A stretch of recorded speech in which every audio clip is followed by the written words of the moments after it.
Porak-poranda, tentara Amerika Serikat bantu Israel hujani bom warga Suriah selama Ramadan.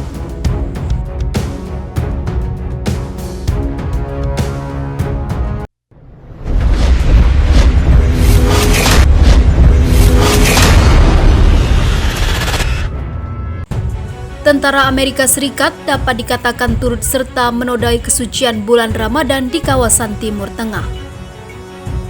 Pada Ramadan kali ini, tentara Amerika Serikat memberi dukungan tentara Israel membombardir wilayah Suriah.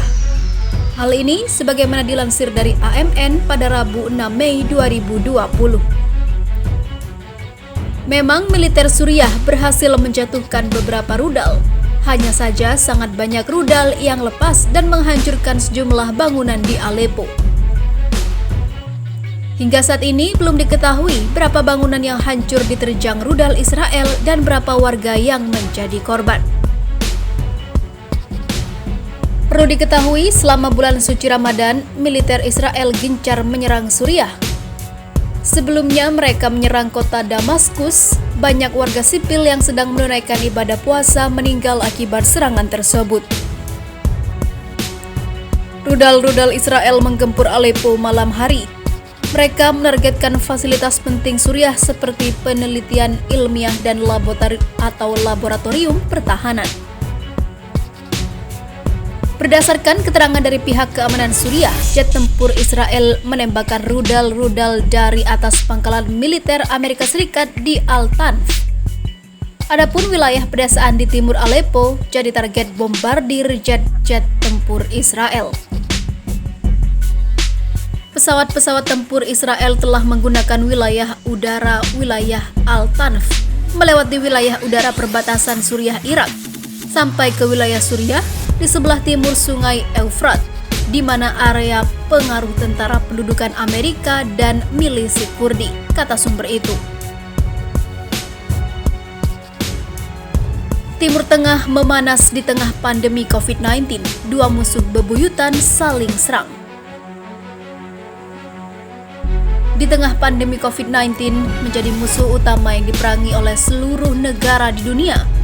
Dua negara yang saling bermusuhan yaitu Israel dan Iran kembali bersitegang di kawasan Timur Tengah. Israel menegaskan akan melanjutkan operasinya di Suriah sampai musuh bebuyutan Iran pergi.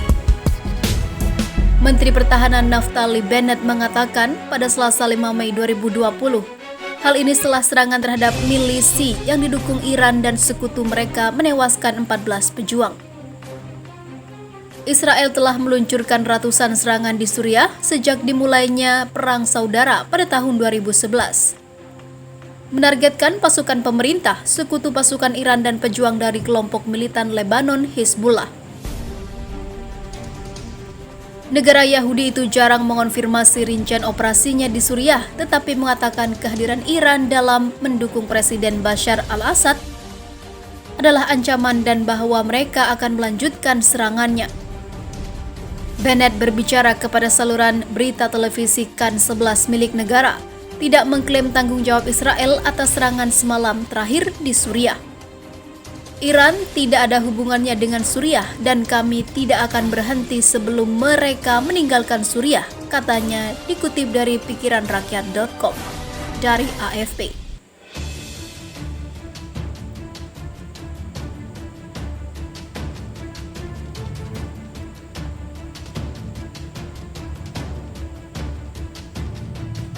Pengamat perang hak asasi manusia Suriah yang berpusat di Inggris mengatakan, serangan itu terjadi beberapa menit setelah pasukan udara Suriah mencegat serangan udara Israel di bagian utara negara itu. Seorang juru bicara koalisi pimpinan Amerika Serikat yang memerangi kelompok negara Islam atau ISIS mengatakan mereka tidak bertanggung jawab atas penggerbekan di gurun dekat kota Mayadin di Suriah Timur. Iran berusaha membangun dirinya di perbatasan dengan Israel untuk mengancam Tel Aviv, Yerusalem, dan Haifa, tutur Bennett. Tuduhannya bukanlah hal baru dan telah sering dibuat oleh para pejabat Israel. Mereka harus meninggalkan Suriah, kata Bennett. Inilah kehidupan yang sedang kita bicarakan, kehidupan anak-anak kita. Bagi mereka ini adalah petualangan. Mereka berjarak 1000 km. Ini adalah Vietnam mereka, kata Bennett. Sementara itu, pesawat Israel dilaporkan menumbuk pos militer milisi di Suriah. Israel dituduh meluncurkan serangkaian serangan terhadap target milisi yang didukung Iran di dalam wilayah Suriah pada Selasa 5 Mei 2020 kemarin. Tuduhan itu muncul karena Israel dilaporkan meningkatkan serangan lintas perbatasan. Tentara Suriah mengatakan dalam sebuah pernyataan bahwa pesawat Israel menabrak barak militer di Al-Safirah di pedesaan Aleppo Timur. Sebelumnya, televisi pemerintah mengatakan sebuah pusat penelitian ditargetkan. Dikutip Tribun News dari Al Jazeera, Rabu 6 Mei 2020, tentara mengatakan sekarang sedang menilai kerusakan yang disebabkan oleh serangan tersebut. Menewaskan 14 milisi. Pengamat perang Suriah untuk pengamat hak asasi manusia yang berpusat di Inggris angkat bicara. Mereka mengatakan serangan udara menewaskan 14 milisi Iran dan Irak di padang pasir dekat kota Mayadin. Lebih lanjut, Kepala Observatorium Suriah Rami Abdul Rahman memberikan tanggapan. Sangat mungkin Israel meningkatkan operasi, katanya. Secara terpisah, juru bicara koalisi pimpinan Amerika Serikat yang memerangi kelompok bersenjata ISIS mengatakan mereka tidak bertanggung jawab atas serangan udara. Milisi yang didukung Iran dan sekutu mereka memimpin kehadiran penting di Suriah Timur di selatan lembah Eufrat. Sebagai catatan, wilayah ini terletak dekat dengan perbatasan Irak. Israel telah meluncurkan ratusan serangan di Suriah sejak dimulainya Perang Saudara pada tahun 2011 lalu. Sebagaimana diketahui, serangan tersebut rincian operasinya jarang dikonfirmasi di Suriah. Tetapi kehadiran Iran dalam mendukung Presiden Bashar al-Assad merupakan ancaman dan akan melanjutkan serangannya. Secara terpisah, pejabat diplomatik Israel yang meminta agar nama mereka dirahasiakan tidak mengomentari serangan itu. Iran adalah satu-satunya negara yang masih mengirimkan teknologi rudal dan rudal ke proksi untuk di kawasan di tengah krisis kesehatan global, katanya.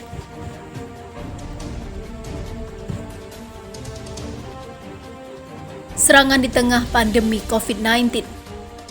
Narasumber intelijen regional mengatakan Israel meningkatkan serangan di Suriah pada saat perhatian dunia dan wilayah itu, termasuk Suriah, terganggu oleh pandemi COVID-19. Lebih lanjut, juru bicara militer Israel menolak berkomentar. Narasumber intelijen Barat mengatakan milisi yang didukung Iran telah lama bercokol di provinsi Aleppo, di mana mereka memiliki pangkalan dan pusat komando dan memasang senjata canggih. Ini merupakan bagian dari kehadiran yang meningkat di seluruh Suriah yang dikendalikan pemerintah. Senjata kimia. Secara terpisah, The Scientific Studies and the Research Center merupakan satu di antara dari beberapa fasilitas di mana narasumber intelijen dan oposisi Barat mencurigai Suriah. Dengan bantuan para peneliti Iran bekerja mengembangkan senjata kimia yang mereka tuduh telah digunakan Suriah terhadap warga sipil di daerah-daerah yang dikuasai pemberontak. Damaskus dan sekutunya Moskow menyangkal mereka telah menggunakan senjata kimia yang telah menewaskan ratusan warga sipil, terutama dalam konflik 9 tahun, dan menyalahkan pemberontak bersenjata atas serangan semacam itu. Mengomentari intensifikasi serangan Israel, Yoram Switzer dari Institut Studi Keamanan Nasional Israel memberikan keterangan kepada kantor berita AFP. Negara Yahudi itu mungkin bereaksi terhadap meningkatnya aksi permusuhan dari Iran dan Hizbullah. Mungkin juga tambahnya Israel telah mencoba untuk menerapkan tekanan tambahan. Hal ini karena para pesaingnya mengalami dampak dan krisis COVID-19, katanya. Saya tidak tahu yang mana dari keduanya, tetapi mungkin kombinasi keduanya, kata Switzer. Kebijakan anti-Iran Israel. Lebih lanjut, helikopter Israel menembakkan beberapa roket dari dataran tinggi Golan yang diduduki Israel pada sasaran di dalam wilayah Suriah Selatan. Sebagaimana diketahui, lokasi tersebut dikenal dengan pangkalan milisi Hizbullah Lebanon, kata sumber-sumber intelijen dari Suriah dan Suriah. Pengamat perang dan narasumber intelijen mengatakan ledakan besar di gudang amunisi dekat kota Homs pada hari yang sama juga diyakini berasal dari serangan Israel. Israel telah mengakui dalam beberapa tahun terakhir ini telah melakukan banyak serangan di dalam wilayah Suriah sejak dimulainya perang saudara pada tahun 2011, di mana Israel melihat kehadiran Iran sebagai ancaman strategis. Sumber-sumber intelijen regional mengatakan bahwa serangan Israel yang meningkat terhadap Suriah merupakan bagian dari perang bayangan yang disetujui oleh Washington. Ini juga bagian dari kebijakan anti-Iran yang telah merusak dalam 2 tahun terakhir kekuatan militer Iran yang luas tanpa memicu eskalasi yang signifikan.